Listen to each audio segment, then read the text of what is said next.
पर काम करिए, बाहर निकलिए और कुछ सीखिए। थोड़ी हिम्मत करिए। हाँ। लेकिन हाँ, हिम्मत जरूर, हिम्मत तो आपको ही क्योंकि करनी बहुत पड़ेगी। कुछ सीखने को मिलेगा, करने को। तो कहते हैं ना, कुएं का मेंढक, उसको लगता है वो चार दीवारी ही मेरे लिए सब कुछ है, लेकिन दुनिया से एज अ मदर और एज अ मेकअप आर्टिस्ट, मेरे साथ तो पता नहीं सबके साथ ऐसा होता होगा शायद। मैं अपने स्टूडियो पे होती हूँ तो घर के बारे में सोचती रहती हूँ कि बच्चे क्या कर रहे होंगे, पढ़ रहे हैं कि नहीं पढ़ रहे हैं, खाना कुछ करो, आपकी वैल्यू होती है। क्योंकि अब वही काम आप घर पे रह के आपकी वैल्यू नहीं होती। जब मुझे ये जरूर बताना है कि जितने भी ये प्लेटफॉर्म खुले हुए हैं ना, मैं नाम नहीं लूंगी, जो कि बोलते हैं हम आपको लीड देंगे मेकअप की, यहाँ से हमारे यहाँ 15,000 दीजिए, 20,000 दीजिए, 50,000 दीजिए, हम आपको लीड भेजेंगे। आधी से ज़्यादा लीड तो वो फेक होती है। मतलब गिने चुने सेलिब्रिटी आर्टिस्ट को छोड़कर ज़्यादातर फॉलोअर्स फेक होते हैं। और उसके लिए मैं आपको एक वेबसाइट बताती हूँ, socialblade.com। अगर आप उस पर उसकी प्रोफाइल डालोगे तो आपको उसमें रेड में जो फॉलोवर्स दिखेंगे वो फेक होंगे, और ग्रीन में जो फॉलोवर्स दिखेंगे वो उनके जेन्यून फॉलोवर्स होंगे। बॉसेस, करियर स्टार्ट करने की कोई उम्र नहीं होती, बस थोड़ी सी आपको हिम्मत करनी पड़ती है, स्ट्रॉन्ग डिसीजन लेने पड़ते हैं और थोड़े से पैसे अरेंज करने पड़ते हैं। तो मेरी एक बेस्ट फ्रेंड है, मेरी स्टूडेंट भी है, मिलवाती हूँ उनसे, सोनिया शर्मा। इन्होंने 35 की एज में अपने कोर्स की शुरुआत मुझसे करी थी। उस वक्त बहुत ज़्यादा लो कॉन्फिडेंस था, मुझे ज़्यादा मेहनत इनको कोर्स कराने में नहीं, इनके कॉन्फिडेंस को बूस्ट अप करने में लगी थी। तो थोड़ा सा पूछते हैं उनसे, पर इससे पहले एक और रिक्वेस्ट है मेरी। इसमें आपका कोई ज़्यादा एफर्ट नहीं लगेगा, एक क्लिक करना है आपको, हमें फॉलो करना है, सब्सक्राइब करना है, ताकि हम उन सारी वुमेन्स तक पहुंच पाए जिनको हम मोटिवेट कर सकें। मैं ऐसा मानती हूँ, मेरा ऐसा मानना है कि हर लड़की को, हर औरत को, चाहे वो लेट भी हो गई है काम करने में, उनको आगे बढ़ना चाहिए, अपने करियर की शुरुआत करनी चाहिए। पैसे मैं मानती हूँ अरेंज करना मुश्किल होता है, तो छोटे से अरेंज करें, कहीं से भी अरेंज करके, थोड़ा बहुत अरेंज करके, आसपास के किसी सैलून से या किसी भी एरिया में, आपको फील्ड में, किसी भी फील्ड में आपका इंटरेस्ट है, वहाँ पर भी आप जाकर जॉब के अपने लिए ज़रूर रन करें। वहाँ पर आपको खुद कॉन्फिडेंस आएगा, आप अपने लिए स्ट्रॉन्ग डिसीजन ले पाएंगे, अपने बच्चों के लिए डिसीजन ले पाओगे, अपने घर के लिए डिसीजन ले पाओगे। जब हम कमाना शुरू करते हैं, ध्यान से सुनना ये बात, जब हम कमाना शुरू करते हैं तभी हमारे हाथ में पावर आती है और डिसीजन हम ले पाते हैं। तो कुछ तो घर के अंदर डिसीजन पावर हमारी भी होनी चाहिए। तो चलिए कुछ पूछते हैं सोनिया से। सोनिया, आपने कौन सी एज में अपने करियर के लिए कोर्स की शुरुआत करी थी? मेरी एज उस टाइम 35 ईयर्स थी जब मैंने ये कोर्स स्टार्ट करा। मुझे एक्चुअली में, मैं पूरी तरह से हाउसवाइफ थी, पूरे घर के काम करना, कि मुझे लगता था कि मुझे कुछ करना है, बट फैमिलीज में इतनी जिम्मेदारियां थी, बच्चे छोटे थे, तो मैं नहीं निकल पा रही थी। तो बीच में क्या हुआ कि हस्बैंड की भी थोड़ा सा जॉब और फाइनेंशियल इशू आ गए थे। अब मुझे लगा कि यार अब तो कुछ करना है, तो अब तो निकलना पड़ेगा, चाहे आप इसको बहाना समझ लो या भगवान निकालना चाहते थे कि कुछ करना है। तो मैं तब निकली। तो समझ नहीं आ रहा था क्या करूँ। मैं ऐसे एक दो स्कूल में जो घर के आसपास प्ले वे स्कूल होते हैं, इंटरव्यू देने के चली गई। तो सिलेक्शन हो गया, जाने लगी। मुझे मज़ा नहीं आया, बिल्कुल भी मज़ा नहीं आया। तो 1 महीना भी नहीं हुआ तो मैंने बीच में छोड़ दिया कि मज़ा नहीं आ रहा। जब तक आपको किसी काम में मज़ा नहीं आएगा ना, आप उस काम को दिल से नहीं कर सकते। तो वो मैंने छोड़ दिया। फिर मुझे रितु थे, हम दोनों कांटेक्ट में, बट हम कांटेक्ट में अपने बच्चों की वजह से थे। हाँ, हमारे बच्चे सेम बच्चे, स्कूल में थे, तो कुछ टिप्स वगैरह लेने के लिए हम एक दूसरे को हाँ। कॉल कर लिया करते थे। तो वहाँ से ही फिर धीरे धीरे फिर मैंने रितु के सैलून आई, मैंने बात करी। मैं जैसे बाहर मैं देखती थी कि सैलून में ना ज़्यादा अच्छे से सिखाते नहीं है, तो एक डाउट भी था कि पैसे ले लेते हैं पर अच्छे से सिखाते नहीं है। लेकिन जब मैं आई तो मेरा डाउट एकदम क्लियर हुआ। धीरे धीरे जब मैं करने लगी तो रितु ने मुझे बिल्कुल, मतलब बहुत अच्छे से सिखाया, एक एक चीज़, एक एक टिप्स सिखाई कि कैसे, और प्लस सपोर्ट भी। और कॉन्फिडेंस में तो बहुत बड़ा हाथ है रितु का, क्योंकि जब मैं इस फील्ड में आई थी तो मेरे में बिल्कुल कॉन्फिडेंस नहीं था।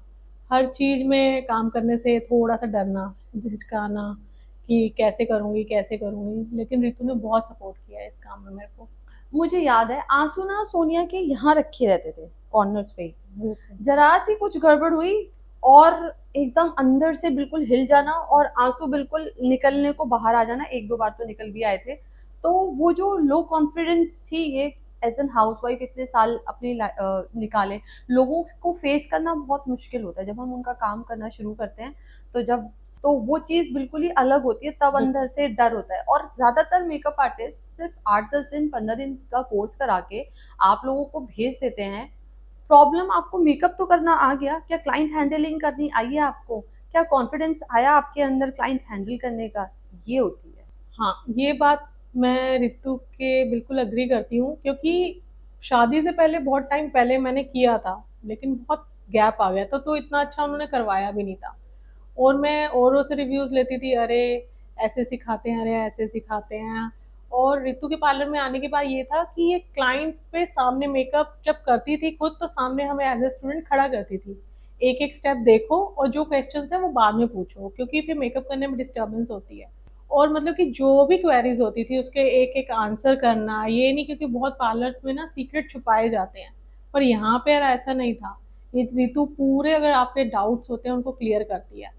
और जो मैं थी, तो ऋतु ने शुरू शुरू में मुझे बहुत सपोर्ट किया इस बात के लिए कि जैसे मेकअप्स भी थे, हेयर स्टाइल के लिए बुलाना, धीरे धीरे धीरे धीरे कॉन्फिडेंस आने लग गया मेरे को, और मज़ा भी आने लग गया। तो जो चीज़ थी, ऋतु ने इस चीज़ में बहुत सपोर्ट करा है। और जो भी मेरे अलावा और भी स्टूडेंट आते हैं, उन्होंने तो बहुत अपने पार्लर भी खोले हैं और वो अच्छा रन कर रहे हैं। तो मतलब ऋतु बहुत अच्छा सिखाती है। तो ये तो हो गई एडवर्टाइजमेंट मेरी पार्लर की नहीं, अकेडमी की। ये सच है। पार्लर बोलती है, सच है। हाँ, सॉरी हमारी सॉरी सॉरी। अकेडमी है। सॉरी। तो वो तो ये इन्होंने फ्री में हमारी एडवर्टाइजमेंट कर दी। अब मूविंग फॉरवर्ड हम इनके बारे में कुछ पूछते हैं। सोनिया, यही लाइन क्यों चूज करी? यही लाइन क्यों चूज करी? क्योंकि मेरे को इसमें इंटरेस्ट था पहले, कि मुझे इसी लाइन में जाना है। और प्लस इसमें फ्रीलांसिंग आप कर सकते हो, कहीं जॉब नहीं करनी, बच्चों के साथ घर, और आपका ये काम भी हैंडल हो जाएगा। वैसे तो मैंने इनको मेकअप का कोर्स करवाया था, मेकअप आर्टिस्ट का कोर्स कराया था, हेयर स्टाइलिंग का भी कोर्स किया था। पर डेस्टिनी जो चीज़ होती है वो अपनी ही तरफ ले जाती है। ये बेचारी बनना तो मेकअप आर्टिस्ट चाहती थी और बनी है हेयर स्टाइलिस्ट। और टचवुड, भगवान की दया से इनके पास काम हर डेट्स पर होता ही होता है। कभी किसी मेकअप आर्टिस्ट को ये हेयर स्टाइलिंग के लिए असिस्ट कर रही होती है, कभी किसी मेकअप आर्टिस्ट को असिस्ट कर रही होती है। तो ये किस तरह से, मतलब क्या पैशन था और इधर कैसे मुड़ गए? वैसे तो मेकअप में मैं जाना चाहती थी, लेकिन शायद डेस्टिनी को यही मंजूर था। मुझे ज़्यादा काम स्टाइल्स के ऑफर्स आने लग गए, तो मैंने कहा चलो, जिधर से ऑफर आ रही है उसी में चले जाते हैं। तो अब हेयर स्टाइल्स का मतलब इतना मुझे काम है कि हर जगह से मुझे एक एक दिन में कई बार 3-3 बुकिंग भी होती हैं, और कई बार कैंसिल भी करनी पड़ती है। लेकिन मेरा इंटरेस्ट अभी भी मेकअप में है। एक्चुअली में होता क्या है, मेकअप में आपको बहुत से एफर्ट्स, शूट वगैरह डालने पड़ते हैं इंस्टाग्राम पे, बहुत मेहनत है। सच बात तो ये है। तो मैंने करी भी नहीं कुछ। अगर मेकअप करे तो मैंने कुछ शूट्स नहीं डाले और कुछ फोटोग्राफ्स नहीं डाली, अपने पेज पे काम नहीं करा। तो एज ए मेकअप आर्टिस्ट आपका ये बहुत मैटर करता है। तो मैं यही कहना चाहूँगी, अगर कोई भी मेकअप आर्टिस्ट बनना चाहता है तो प्लीज़ अपने शूट और इंस्टाग्राम पेज पे बहुत काम करें, तो उससे बहुत फ़र्क पड़ता है।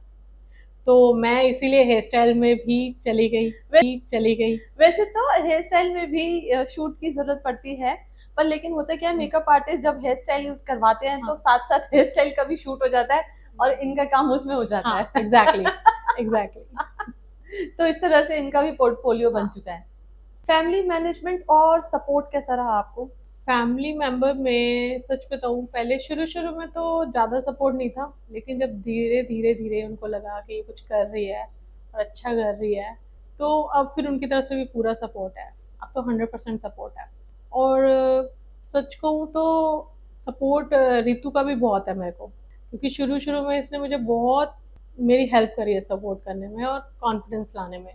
जहाँ भी कहीं मैं अच्छा, नीचे। फैमिली से ज्यादा मेरा सपोर्ट है क्या? हाँ, रितु का।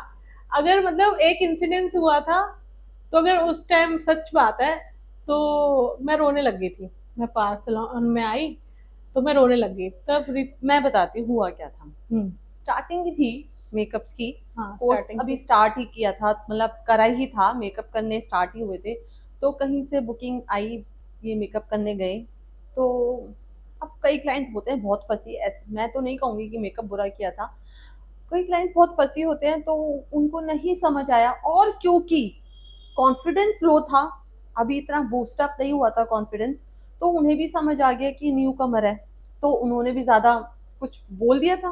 बोल दिया था। हाँ। इससे पहले हम एरोसिटी में गए थे आई थिंक हाँ, मेकअप के लिए, तो वहाँ वहाँ तो मुझे एरोसिटी में तो तुम मेरे साथ गए थे। तब तो बहुत अप्रिसिएशन तब मिला तो था बहुत मुझे, बहुत। अप्रिसिएशन मिला था। हाँ। लेकिन कई क्लाइंट्स होते हैं, आप 100% हर किसी को खुश नहीं कर सकते। बड़े से बड़े मेकअप आर्टिस्ट भी हैं, हम बहुत लोगों से मिलते हैं, वो कहते हैं उन्होंने अच्छा नहीं करा। हम नाम नहीं लेना चाहेंगे, लेकिन हमारे कॉन्टैक्ट में बहुत से लोग आते हैं जो बड़े बड़े मेकअप आर्टिस्ट के पास ही जाते हैं। तो एक ही हो गया था, ऐसे हो गया था। तो मैं तो न्यू न्यू कमर थी उस टाइम, तो मैंने तो रोना शुरू कर दिया।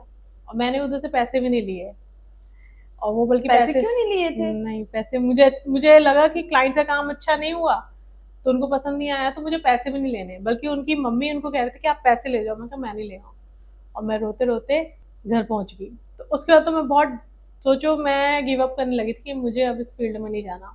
क्योंकि एज ए हाउस वाइफ अगर आप किसी फील्ड में निकलते हो, तो आपको क्लाइंट्स हैंडल करने नहीं आते, बहुत मुश्किल होता है। अगर मैं किसी से पेमेंट भी लेती थी तो मुझे अजीब सा लगता था कि यार मैं इनसे पैसे ले रही हूँ, क्योंकि 20 30 से 35 साल आपको सिर्फ घर में ही गुजारना, तो उसके बाद किसी फील्ड में निकलना तो बहुत मुश्किल होता है क्लाइंट्स हैंडलिंग। अगर आप छोटी एज में करते हो तो सही रहता है।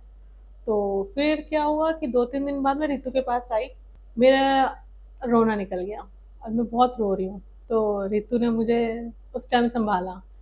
तब रितु ने अकेडमी शुरू करी। रितु ने तब थोड़े कम बजट के मेकअप शुरू करे थे, जो रितु नहीं करती थी, अपने स्टूडेंट से करवाती थी बहुत कम प्राइस में, कि जो क्लाइंट्स अफोर्ड नहीं कर पाते उनको शौक होता है कि दे देती थी Ritu makeup and hair style. तो एक्चुअली मेरा पर्पस यही था कि जो बच्चों में कॉन्फिडेंस नहीं आ रहा है, और इधर कुछ क्लाइंट्स हैं जो बिल्कुल पे नहीं करना चाहते हैं, बस सिर्फ उनको सलोन से रेडी होकर अपने आप को दिखाने के, हाँ हमने पार्लर से मेकअप करा लिया, इतना उनकी कोई डिमांड्स नहीं है। तो कम पैसे लेकर स्टूडेंट्स को वो मैं मेकअप दे देती थी, कहीं गड़बड़ होती थी तो मैं साथ खड़ी होती थी, तो वो मैं ठीक कर दिया करती थी। और हेयर स्टाइल्स वगैरह में भी हेल्प हो जाती थी, स्टाफ होता था सारा। तो वो मेकअप इनको दिए, तो वहाँ से बहुत हाँ, कॉन्फिडेंस बूस्टअप हुआ। तो वहां से फिर रितु ने मुझे कॉल करा कि मेकअप है, आ जाओ। तब तो एक दो मेकअप पे सच को मैंने मना कर दिया, कोई ना कोई बहाना मार के टाल दिया, क्योंकि मेरे में हाँ। कॉन्फिडेंस ही नहीं आ रहा था। फिर मैंने रितु को कहा कि मैंने तो बहाना मार के, कोई काम नहीं था, कि मैं नहीं आ सकती मेकअप करने के लिए, आ सकती थी मैं। तो तब रितु ने मुझे समझाया, और फिर मुझे धीरे धीरे क्लाइंटेज दिए, और फिर मैंने मेकअप भी करा, उनके हेयर स्टाइल भी करे। तो फिर वहीं से मेरा कॉन्फिडेंस धीरे धीरे धीरे बढ़ता चला गया, और आज मैं टचवुड काफ़ी अच्छा कर लेती हूँ और अर्न भी कर लेती हूँ। फैमिली सपोर्ट कैसा रहा इस चीज में? फैमिली सपोर्ट शुरू शुरू में नहीं था, लेकिन अब तो बहुत है, अब तो पूरा है। अब क्यों है? अब पता है, हर किसी को लगता है कि पैसे आ रहे हैं, बेशक से वो मुझसे नहीं लेते, वो मेरे पर्सनल होते हैं, लेकिन हाँ उनको लगता है कि हाँ अब कुछ कर रही है। और हर एक लड़की को करना चाहिए, हर एक लड़की को इंडिपेंडेंट होना चाहिए और अपना सेल्फ अर्न करना चाहिए, चाहे कोई भी लड़की हो। और किसी भी फील्ड में, हाँ, यही नहीं कि आप मेकअप आर्टिस्ट ही बनो या हेयर स्टाइलिस्ट बनो या सलोन खोलो, किसी भी फील्ड में जिसमें भी आपका इंटरेस्ट है, अपनी अर्निंग्स जरूर होनी चाहिए। बिल्कुल। एक टाइम तक मैं मानती हूँ कि शायद फैमिली आपको इतना सपोर्ट ना करे, पर जब आप एक वेल स्टैंड हो जाओगे, जब अच्छा कमाने लग जाओगे, तब आपको सब सपोर्ट करेंगे, बच्चों को भी संभाल लेंगे, पीछे से घर भी देख लेंगे, पूरा हर तरह से सपोर्ट मिलेगा। तो काम जरूर करना है आपको, सबको।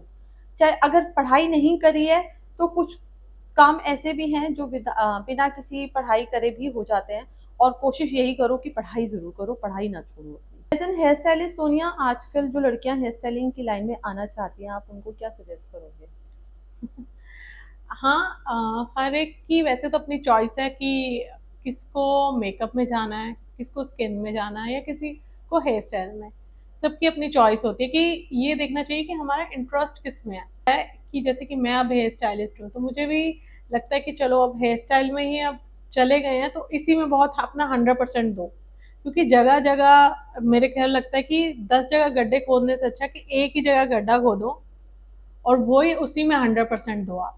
और हेयर स्टाइल में क्या होता है, आपको इतनी इन्वेस्टमेंट नहीं पड़ती। में क्या होता है कि आप कम बजट में आप अपना करियर स्टार्ट कर सकते हो। और इसमें अगर आप अच्छा करते हो तो आपको पर हेयर स्टाइल 2000 3000 में मिल जाता है। ये आपकी क्रिएटिविटी पे डिपेंड करता है और आपके इंटरेस्ट पे भी डिपेंड करता है कितना अच्छा करना चाहते हो। और बहुत बड़े जो हेयर स्टाइलिस्ट है वो 10 10 थाउजेंड भी लेते हैं पर हेयर स्टाइल। काम के साथ, बच्चों के साथ, फैमिली को मैनेज करना, ये सब कैसे मैनेज किया? देखो अगर आपकी फैमिली है तो देखो डिफ़िकल्टीज़ तो बहुत आती हैं। बच्चे छोटे हैं, पूरा घर का पहले काम करके जाना। और मेरी थोड़ी बड़ी फैमिली भी थी। अब तो ख़ैर हम सब अलग-अलग हो गए हैं, लेकिन पहले 10 15 साल पहले हम जॉइंट फैमिली थी। तो मतलब तब जॉइंट फैमिली से निकल कर ये काम करना तो थोड़ा डिफ़िकल्ट तो होता ही है। और बच्चों को उनका पूरा खाना-पीना, खैर सपोर्ट तो होती है कि पीछे दादी देख रही हैं, बट एक मदर गिल्ट भी रहता है कि बच्चे इस टाइम क्या खाना खा रहे होंगे, क्या कर रहे हैं, कुछ खाया कि नहीं खाया। तो आफ्टर मैरिज ये डिफ़िकल्टीज़ तो होती हैं और आपको इसके लिए तैयार भी रहना चाहिए कि हमें घर और इसको कैसे मैनेज करना है।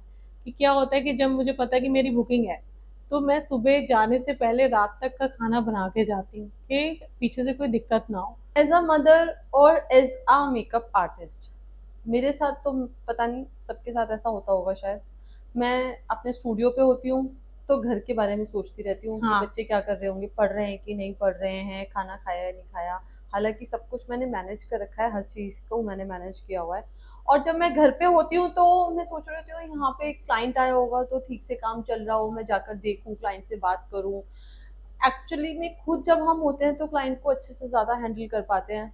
होना भी चाहिए, अपने स्टूडियो पे खुद बैठना भी चाहिए, काम चाहे कभी है चाहे नहीं है।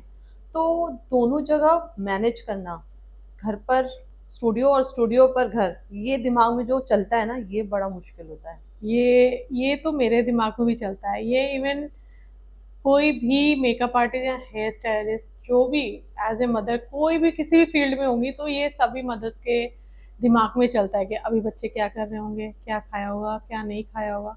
ये सबके दिमाग में चलता है। क्योंकि हम खुद से मतलब जितना अच्छे से बच्चे को मैनेज कर हाँ, सकते हैं ना, मतलब ठीक है मेड है या कोई भी है, जो भी है घर में दादी है या कोई भी हैंडल कर रहे हैं बच्चों को। पर ऐसा लगता है ना कि हमें हमारे बच्चों का बचपन हम दोबारा नहीं देख बिल्कुल पाएंगे, बिल्कुल वो नहीं बिल्कुल। मिलेगा।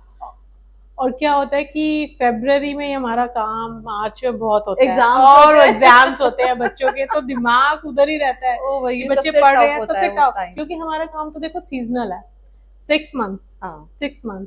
और वही बच्चों का बोर्ड एग्जाम जो भी है, हालांकि बच्चे सही कर रहे हैं, अब बड़े हो गए हैं, अब उतनी टेंशन नहीं है। यहाँ से काम खत्म करके फटाफट से घर जाकर उनको पढ़ा रहे हैं। क्योंकि बहुत मुश्किल होता है कि घर और काम को संभालना बहुत टफ होता है मैरिड वुमेन के लिए। मैं इसीलिए ना अनमेरिड लड़कियों को हमेशा बोलती हूँ कि है ना, जो भी करियर बिल्ड करना है, जो भी सीखना है, जो भी काम करना है, वो ना शादी से पहले जल्दी से जल्दी बिल्कुल करो, बिल्कुल। क्योंकि उस वक्त ना तुम फ्री हो, कोई रिस्पॉन्सिबिलिटी नहीं है। फिर ना चाहे ससुराल वाले भी बोले कितना भी नहीं है रिस्पॉन्सिबिलिटी, लेकिन कहीं ना कहीं दिमाग में बच्चों की तो बिल्कुल, टेंशन बिल्कुल, रहती ही बिल रहती है। रहती है। अब जैसे मैंने 35 इयर्स की थी मैं, तो मैंने अपना स्टार्ट करा, तब मुझे लग रहा था कि यार इस एज में काम शुरू कर रही हूँ, क्या होगा, कुछ अर्न कर पाऊँगी कि नहीं। लेकिन age is just a number, ये जैसे कि आपने सुना ही होगा, सच में नंबर है। आप कभी भी किसी भी एज में कुछ करो, आपकी वैल्यू होती है, क्योंकि अब वही काम आप घर पे रह के आपकी वैल्यू नहीं होती। जब आप अर्न करते हो ना, सच में आपको वैल्यू भी मिलती है घर में। और ये बहुत ज़रूरी है हर एक लड़की के लिए। कुछ ना कुछ लाइफ में करते रहना चाहिए, घर से बाहर निकलो, सीखो, दुनियादारी सीखो कि दुनिया कैसे चलती है, क्योंकि घर पे रह के ये चीज़ें नहीं सीखी जा सकती। वो कहते हैं ना कुएं का मेंढक, उसको लगता है वो चार दीवारी ही मेरे लिए सब कुछ है। लेकिन दुनिया से बाहर निकलो, अगर आप बाहर निकलोगे तो बहुत कुछ देखने और सीखने को मिलता है कि दुनिया में क्या चल रहा है। अपने पॉडकास्ट के थ्रू मैं हर अपने पॉडकास्ट में एक नई चीज़ में ज़रूर मैसेज देती हूँ। मुझे ये ज़रूर बताना है कि जितने भी ये प्लेटफॉर्म खुले हुए हैं ना, मैं नाम नहीं लूँगी, जो कि बोलते हैं हम आपको लीड देंगे मेकअप की, यहाँ से हमारे यहाँ 15,000 दीजिए, 20,000 दीजिए, 50,000 दीजिए, हम आपको लीड भेजेंगे। आधी से ज्यादा लीड तो वो फेक होती है। और जो लीड फेक नहीं होती है वो ऑलरेडी बुक, मतलब उनके दिमाग में चल रही होती है चीजें कि हमें यहाँ बुक कराना है, वहां बुक कराना है। तो आप ना वहां पर इन्वेस्ट ना करके, इन प्लेटफॉर्म पर इन्वेस्ट ना करके जो आपको लीड्स देते हैं मेकअप की, जो कि आधे से सब फेक होता है या फिर 98% फेक होता है, आप इन्वेस्ट करो अपने शूट्स पर। वो पैसा आप अपने शूट्स पर इन्वेस्ट करोगे तो आपकी प्रोफाइल बिल्ड होगी। और हमें जो क्लाइंट मिलता है ना, माउथ टू माउथ जो हमारी एडवर्टाइजमेंट होती है उसके थ्रू ज्यादा मिलता वो है। बेस्ट होता है। हाँ, और वो बेस्ट होता है क्योंकि उसने आपका मेकअप कहीं देखा है, या आपका मेकअप जिसने करवाया उसने उससे तारीफ करी है आपके मेकअप की। लाइव जब हम किसी का मेकअप देखते हैं ना, ऑनलाइन देखने की जगह जब हम किसी का मेकअप सामने से देखते हैं तो क्लाइंट ज्यादा इंप्रेस होकर बुकिंग कराता है। तो do not invest in these platforms. लेकिन फर्स्ट टाइम तो जैसे किसी को मुझे मेकअप करवाना है तो सबसे पहले मैं प्रोफाइल देखूंगी, तो प्रोफाइल भी एक बहुत बड़ा हाँ, रोल प्ले वही तो करती है। बोला मैंने, कहा शूट पे इन्वेस्ट करो। हाँ, शूट पे प्रोफाइल बिल्ड करना बहुत जरूरी है। बिल्कुल बहुत तो जरूरी है। कहीं किसी और को पैसे देने की जगह कि वो हमें लीड देंगे, हाँ देंगे भी नहीं देंगे, मिलेंगे भी नहीं मिलेंगी, आप अपनी प्रोफाइल पर इन्वेस्ट करो, शूट्स करो। वो सबसे इंपॉर्टेंट है, हाँ आपकी प्रोफाइल स्ट्रांग होनी चाहिए। अगर आपने 10 मेकअप करे हैं ना महीने में, सिर्फ अगर 10 मेकअप करे हैं तो 2 की फोटो डालो सिर्फ, बिल्कुल। जो कि क्लाइंट आपके हिसाब से परफेक्ट था, मेकअप उसने अच्छा, मतलब आपकी चॉइस का करवाया जैसा आप अपनी प्रोफाइल बिल्ड करना चाहते हो, हेयर स्टाइल आपकी प्रोफाइल के हिसाब से जो आपको पसंद है अपनी प्रोफाइल पे डालना वैसा करवाया, आउटफिट उस हिसाब से था, ज्वेलरी उस हिसाब से थी, तो परफेक्ट कॉम्बिनेशन था। उस तरह का शूट आप अपनी प्रोफाइल पे डालो। क्योंकि बिल्कुल जरूरत नहीं है 10 के 10 मेकअप प्रोफाइल पर डालने की। क्योंकि ये बात तो सच है कि जो दिखता है वो बिकता है। हाँ, ये है फैक्ट है। और आजकल तो एक और नई चीज है ना, फॉलोवर्स। वो फेक फॉलोअर्स भी खरीदे जाते हैं, लेकिन आपका काम, ये फैक्ट है अरे क्योंकि मैसेज नहीं आते आते हैं, मेरे इंस्टाग्राम पास पर? भी आते हैं, आप इतने हाँ, के ले लो, पर आपका काम तो दिखता है ना।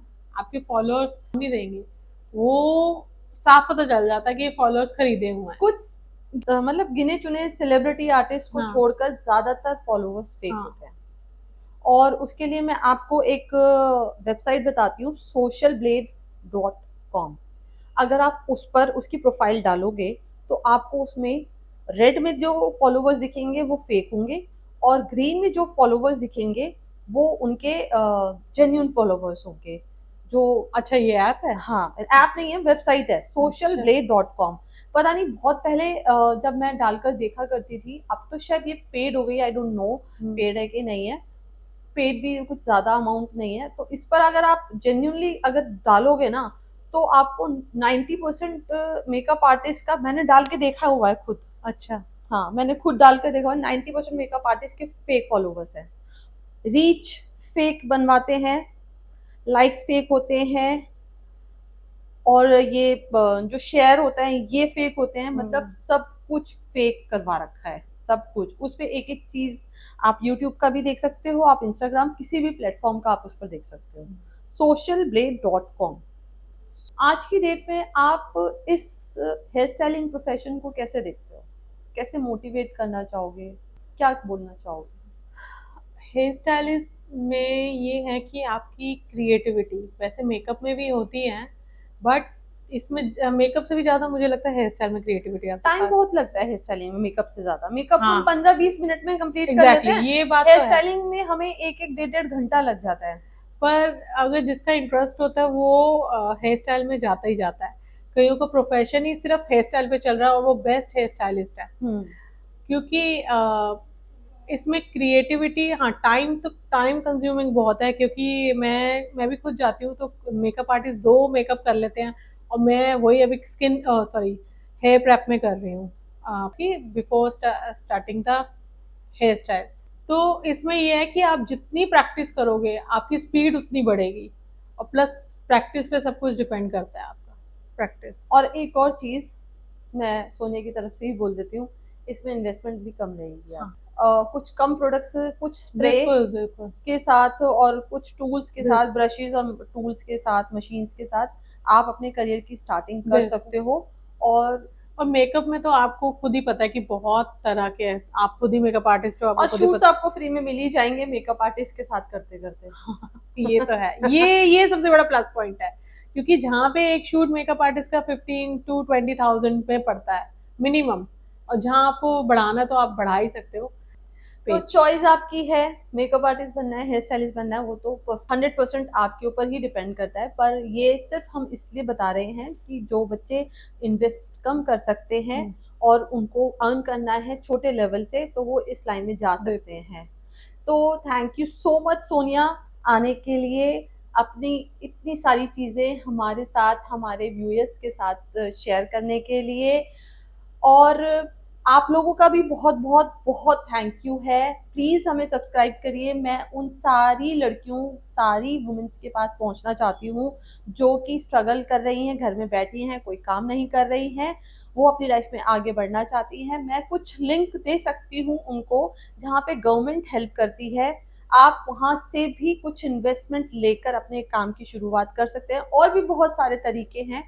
तो आप आगे बढ़ते रहिए, काम करते रहिए, है ना? चॉइसेस आपकी रहेंगी, बस हिम्मत आपको करनी पर है। काम करिए, बाहर निकलिए और कुछ सीखिए।